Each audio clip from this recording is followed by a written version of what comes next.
வணக்கம். மாலை முரசு செய்திகளை விரிவாக பார்ப்பதற்கு முன்பாக முதல் தலைப்புச் செய்திகளை பார்க்கலாம். போலந்து சுற்றுப்பயணத்தை முடித்துக் கொண்டு யுக்ரைன் புறப்பட்டார் பிரதமர் மோடி.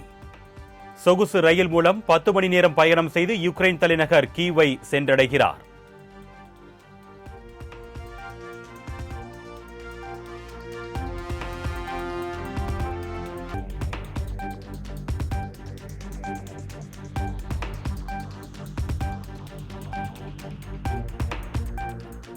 இந்தியாவின் முதல் தேசிய விண்வெளி தினம் இன்று கொண்டாட்டம். டெல்லியில் நடைபெறும் விழாவில் குடியரசுத் தலைவர் திரௌபதி முர்மு பங்கேற்று இஸ்ரோ விஞ்ஞானிகளுக்கு பாராட்டு தெரிவிக்கிறார்.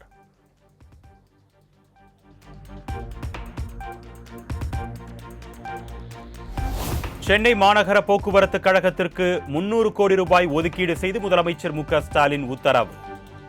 நாள்தோறும் சுமார் 35 லட்சம் பயணிகள் மாநகர பேருந்துகளை பயன்படுத்திட உறுதுணையாக இருக்கும் என்றும் தகவல்.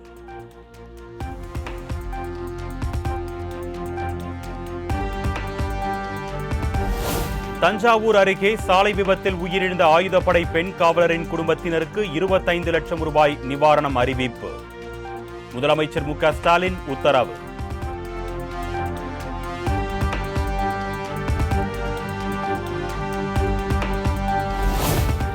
தமிழ்நாடு அமைச்சரவையில் மாற்றமா? தனக்கே எந்த தகவலும் வரவில்லை என்று முதலமைச்சர் விளக்கம்.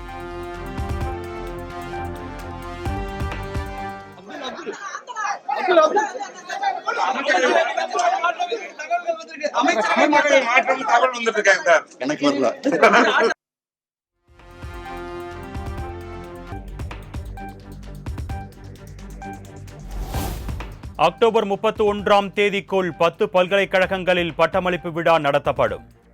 பட்டமளிப்பு விழாக்கள் தாமதம் தொடர்பாக ஆளுநர் மாளிகை விளக்கம்.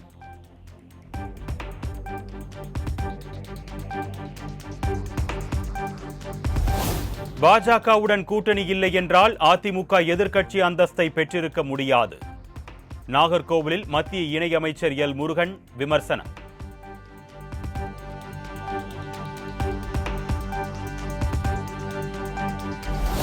சமூக நீதி மீது நம்பிக்கை இல்லாத மோடி அரசு சாதிவாரி கணக்கெடுப்பை நடத்தவில்லை. பாஜக ஆட்சி எந்த நேரத்திலும் கவிழும் என்றும் தமிழ்நாடு காங்கிரஸ் கமிட்டி தலைவர் செல்வ பெருந்தகை பேட்டி.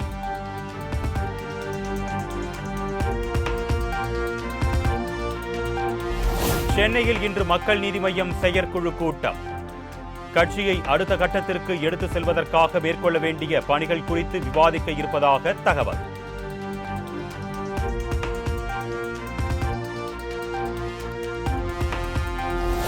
துணை முதலமைச்சர் பதவி, அமைச்சரவை மாற்றம் ஆகியவை குறித்து முதலமைச்சர் தான் முடிவு எடுப்பார். நடிகர் விஜயின் கட்சி கொடி பறக்கும் போது பார்ப்பேன் என்றும் அமைச்சர் துரைமுருகன் பேட்டி. நடிகர் விஜய் இன்னைக்கு கட்சி கொடி அறிமுகப்படுத்திருக்காரு. அதை எப்படி பாக்குறீங்க சார்? திமுக பொதுச் செயலாளர் பறக்கும்போது பார்ப்பேன்.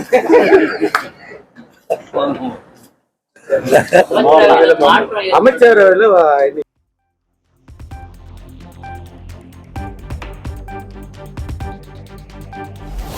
சென்னை கிண்டியில் குழந்தைகளுக்கான சிறப்பு மருத்துவமனை விரைவில் திறக்கப்பட உள்ளது.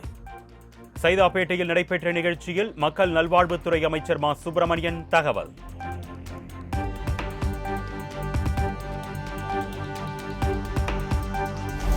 விநாயகர் சிலைகளை நீர்நிலைகளில் கரைப்பதற்கான வழிமுறைகளை வெளியிட்டது மாசு கட்டுப்பாட்டு வாரியம். சுற்றுச்சூழலை பாதிக்காத மூலப்பொருட்களால் செய்யப்பட்ட விநாயகர் சிலைகளை மட்டுமே கரைக்க அனுமதி.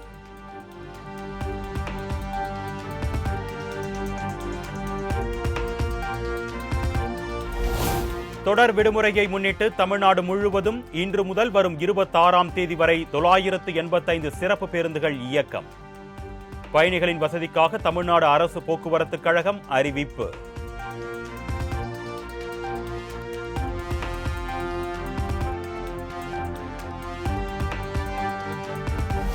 வேளாங்கண்ணி திருவிழாவை முன்னிட்டு தமிழ்நாடு முழுவதும் இருந்து வரும் 27ஆம் தேதி முதல் 1050 சிறப்பு பேருந்துகள் இயக்கம்.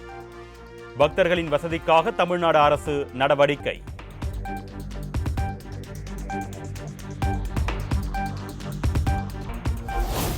3,16,00,000 ரூபாய்க்கு நிலம் வாங்கி தருவதாக மோசடி செய்ததாக நடிகை கௌதமி தொடர்ந்த வழக்கு.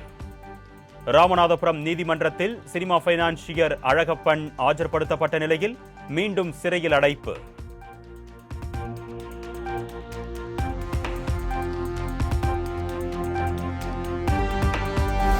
சங்கரன்கோவில் புதிய பேருந்து நிலையம் அருகே அனுமதியின்றி இயங்கி வந்த இருசக்கர வாகன காப்பகத்திற்கு சீல் வைக்கப்பட்டதற்கு எதிர்ப்பு. நகராட்சி அதிகாரிகள் திமுக கவுன்சிலர் இடையே வாக்குவாதம் முற்றி கைகலப்பாக மாறியதால் பரபரப்பு.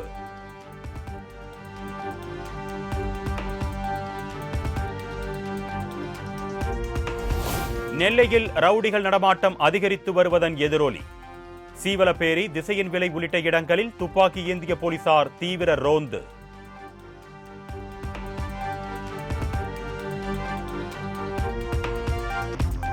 பென்னாகரத்தில் விஜயகாந்த் பிறந்த நாளை முன்னிட்டு வழங்கப்பட்ட இலவச புடவைகளை அள்ளி சென்ற பெண்கள்.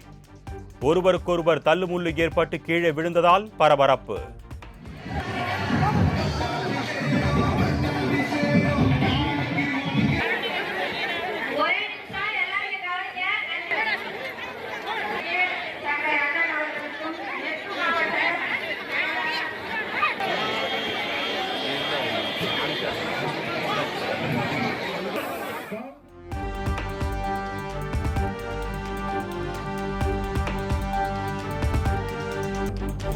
தஞ்சாவூரில் களை கட்டிய உலக நாட்டுப்புற கலை தின விழா.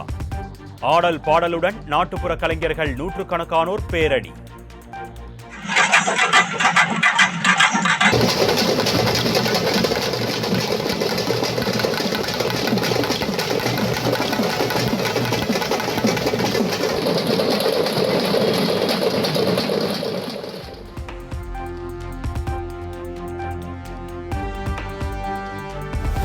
மண் சரிவு காரணமாக வரும் 25ஆம் தேதி வரை மேட்டுப்பாளையம் குன்னூர் இடையிலான மலை ரயில் சேவை ரத்து.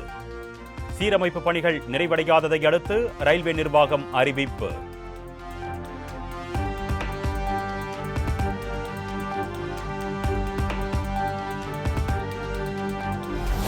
தென்காசி மாவட்டம் சங்கரன்கோவில் சங்கர நாராயண சுவாமி கோவிலில் இன்று குடமுழுக்கு. திரளான பக்தர்கள் குவிந்து வரும் நிலையில் பாதுகாப்பு ஏற்பாடுகள் தீவிரம்.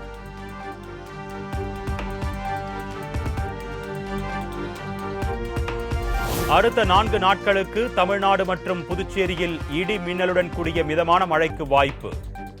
சென்னை வானிலை ஆய்வு மையம் கணிப்பு.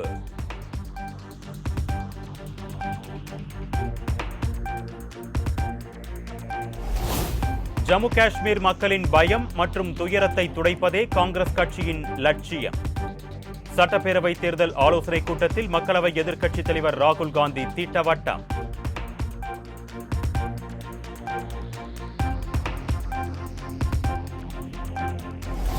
மத்திய பாதுகாப்புத்துறை அமைச்சர் ராஜ்நாத் சிங் இன்று அமெரிக்கா பயணம். இருதரப்பு ராணுவ ஒத்துழைப்பை வலுப்படுத்துவது குறித்து பேச்சுவார்த்தை நடத்த இருப்பதாக தகவல்.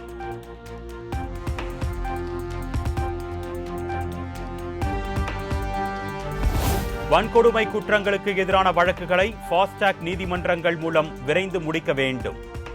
குற்றவாளிகளுக்கு கடும் தண்டனை வழங்கும் வகையில் சட்டம் இயற்ற வேண்டும் என்றும் பிரதமர் மோடிக்கு மேற்கு வங்க முதலமைச்சர் மம்தா பானர்ஜி கடிதம்.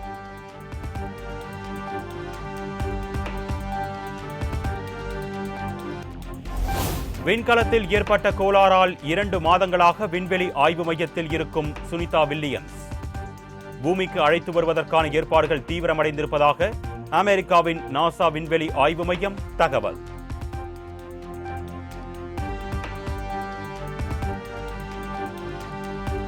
மான்செஸ்டரில் நடைபெற்று வரும் இலங்கைக்கு எதிரான முதல் டெஸ்ட் கிரிக்கெட் போட்டியில் இங்கிலாந்து அணி முன்னிலை. முதல் இன்னிங்ஸின் 2ஆம் நாள் ஆட்ட நேர முடிவில் 259 ரன்கள் குவிப்பு.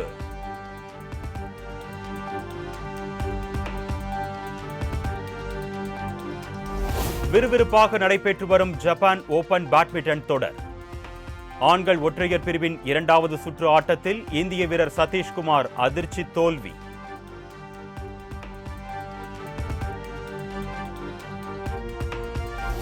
இயக்குனர் மாரி செல்வராஜின் வாழை படத்தை பார்த்து கண்கலங்கிய இயக்குனர் பாலா. பேச வார்த்தைகளற்று உணர்ச்சி பெருக்கில் மாரி செல்வராஜை கட்டித் தழுவி முத்தம் கொடுத்த காட்சி வைரல்.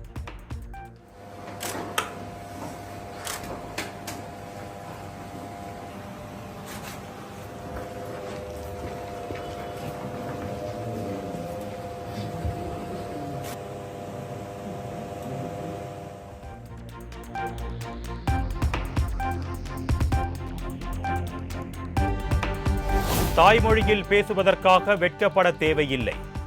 தனது குழந்தைகளுக்கு தமிழ் கற்றுக் கொடுப்பதாக சூலூரில் நடைபெற்ற நிகழ்ச்சியில் நடிகை நமிதா பேச்சு.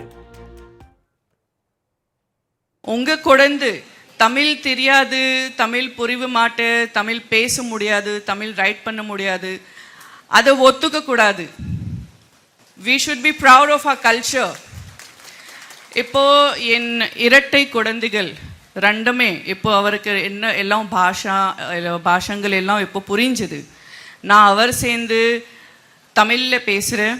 ஏன்னா நம்ம தமிழ்நாட்டில்.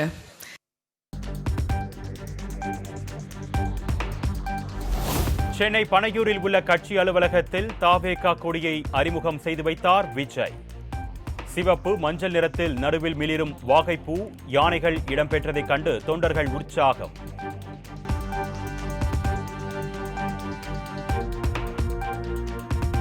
இதுவரை நமக்காக உழைத்தோம், இனி தமிழ்நாட்டு மக்களின் உயர்வுக்காக உழைப்போம். தாவேகா கொடி அறிமுக நிகழ்ச்சியில் நடிகர் விஜய் பேச்சு. ரொம்ப ரொம்ப பெருமையா நினைக்கிறேன். இதுவரைக்கும் நாம நமக்காக உழைச்சோம். இனி வரப்போற இயர்ஸ்ல நம்மள ஒரு கட்சி ரீதியா நம்மளை தயார்படுத்திக்கிட்டு தமிழ்நாட்டுக்காகவும் தமிழ்நாட்டு மக்களின் உயர்வுக்காகவும் நம்ம எல்லாருமா சேர்ந்து உழைப்போம்.